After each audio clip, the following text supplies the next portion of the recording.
Hello and welcome to my channel. I'm Tiffany, a retired librarian turned homeschool mom. And in this video we're going to talk about something I didn't actually intend to cover, but when I was finishing up the Harry Potter stuff, I realized I scheduled my final movie on a Friday. I didn't really have anything Harry Potter related the previous Monday. So I decided to talk a little bit about this. This is Harry a History. I've mentioned this in the Harry Potter reviews. This is where I got the information about J.K. Rowling's deals with Universal, or not Universal, that's where her theme parks are, but Warner Brothers, who bought the rights to create the Harry Potter films. So this book is written by a writer by the name of Melissa Anelli, probably mispronouncing her name. It came out in, when did this come out? This came out in 2008. So before the last film came out. In fact, before the last final films came out. So this doesn't cover anything recent. It does cover, however, the history of Harry Potter. And this is the case of a mixture of Rowling's history, the history of how it got published, her deals with various studios and the publishing houses, the story of how the first book has two different titles, one in English anyway. You have Harry Potter and the Philosopher's Stone in the UK and Harry Potter and the Sorcerer's Stone in the US. So that covers this. It covers a little bit of Rowling's writing process and stuff. Again, this is before the last film came out. I'm not sure if this is the last. I think the last. Let me do a quick double check. This might be before the last book came out.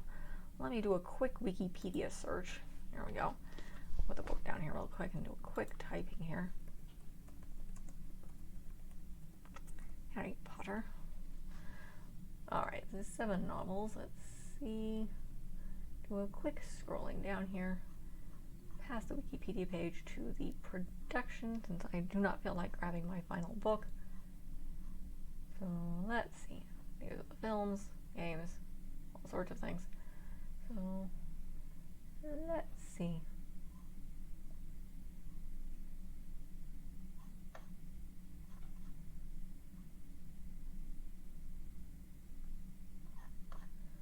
Let's see. Hold on, I saw something interesting, but I will get back to where the heck are the publishing. Here, let's go back and just type in Deathly Hallows and give me when this book came out. Here we go. So here it is. It's at the front. 2007. So this book came out the year after Deathly Hallows came out.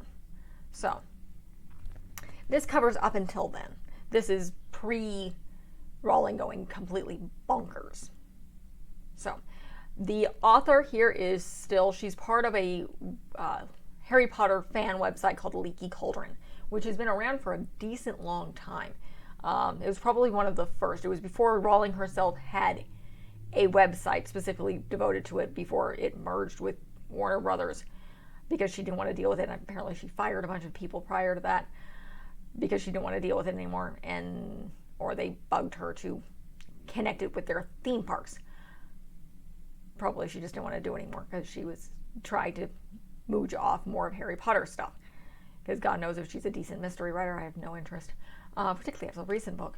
The author is not happy with Rowling. Neither is the Leaky Cauldron in general. She still is a editor for it. She does this in her lacking of free time. It's a volunteer thing. She's a freelance writer now. She's done a variety of different things. If you want to check out her Wikipedia page, but she's right now the web mistress of the Leaky Cauldron website.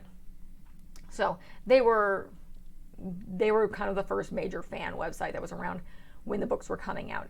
If you're familiar with another author / YouTuber, he's John Green, and the whole Crash Course and his whole Fault in the Stars thing. The girl that he met, that a lot of people had the controversy about, that he may dedicate the book to her. They met at a Leaky Cauldron event for Harry Potter. So it was this was basically one of the first major web pages for Harry Potter. The web page is still in existence. I followed their Twitter, and they were not happy with Rowling when she came out very, very bigoted.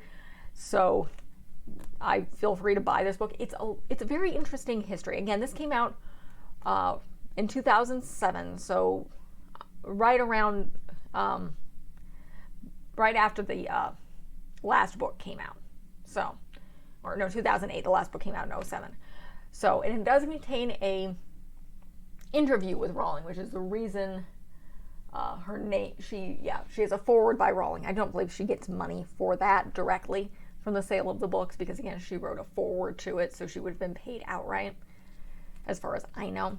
But again, she wrote a foreword for this. You can skip over that. She does. The author did a as I kept ending, an interview with her, so you get into the history of how Harry Potter came to be. So it's an interesting thing to add to if you're reading the books, if you're looking at the films, because this does. I don't know if it covers the films as much. It might does. Let's see. So I'm looking at the link. It covers. It doesn't go. This is not a biography of J.K. Rowling. This is looking. Sorry, I'm hearing strange things going on in my toddler's bedroom. Probably has something to do with cats. So we'll get to that. But this covers, including the interview, which is kind of halfway in here, about, and it Deathly Hallows is the last chapter, so it probably doesn't cover as much as the films, obviously, because the last film didn't come out until 2011, and this book was published in 2008. So it covers the last book, and it covers some of Rowling's interaction, but mostly this focuses on the novel, so not so much the films. It gives a good history. This is a library copy. I found this by chance when I was weeding, which for non-library people, basically that means I go through a list of books that haven't been checked out in like the last 3 years and remove them from the collection. They normally go into the library's used book sale, because essentially they're taking up space and we're bringing in new books all the time. So, and libraries have limited space. So, at least in our case, most of them, if it hasn't been checked out in the last 3 years,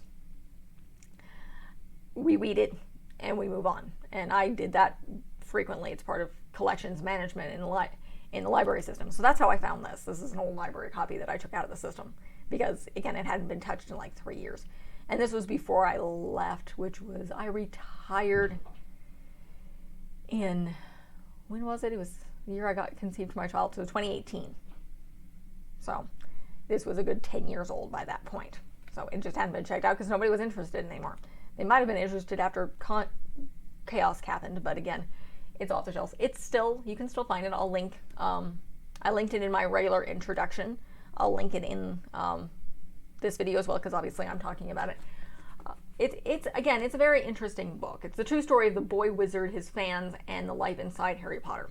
It also gives, I believe this is where I read from her, that Rowling actually has a lot more in common with Anne Rice when it comes to her work than you would think someone like, say, Rick Riordan, who doesn't mind fan fiction.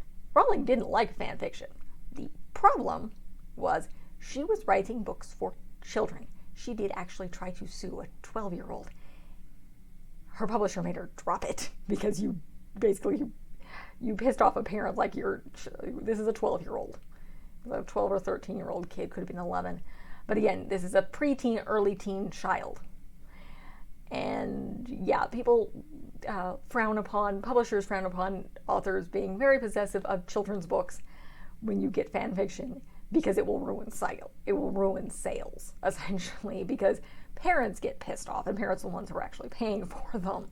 Like, no, you're suing the parents of a child who wrote fan fiction. They're a child. Don't do that. And if you're not familiar with Anne Rice, she does the Vampire Chronicles.